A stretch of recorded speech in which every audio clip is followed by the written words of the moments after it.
Hi, I'm Trent, and I'm going to talk about the moral majority in the United States.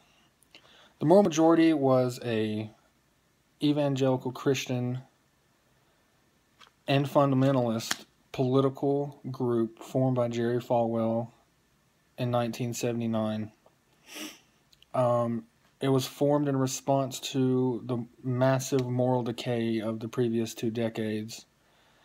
Our text author, Mark Noll, says there's three events that mark the creation and formation and the moral majority's influence.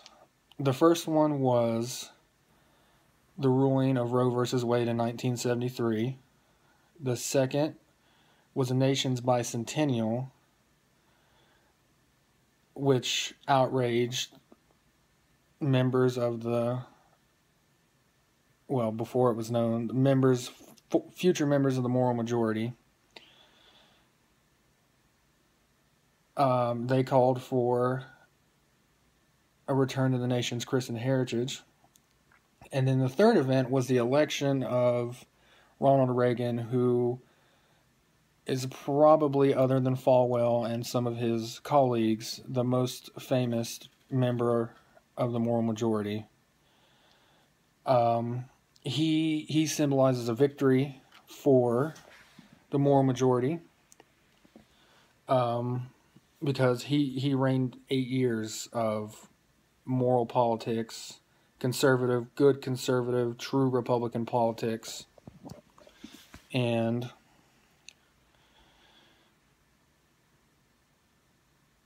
he drew in millions and millions of religious, moral people to the polls to vote for him. In an article written by Lee Siegelman, he says that it's a truly major new development in U.S. politics. Never before has there been a true moralistic conservative majority that mobilized millions of evangelical and fundamental Christians into action before.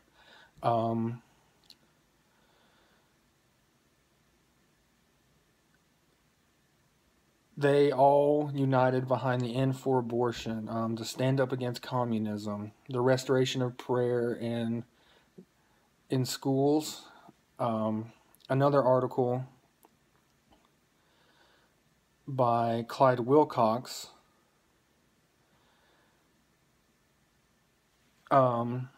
said, he calls them the New Christian Right,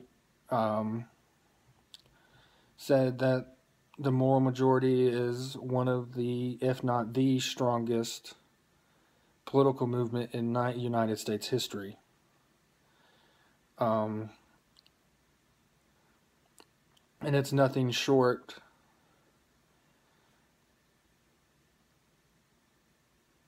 of an amazing feat that in a year's time that such a large movement was created and elected a president that was in office for 8 years and changed America and changed the American political landscape. Even today, yes, we have gone away from the moral majority, but it's still out there, and it shapes our politics now. I mean, part of the Republican Party platform is to be pro-life.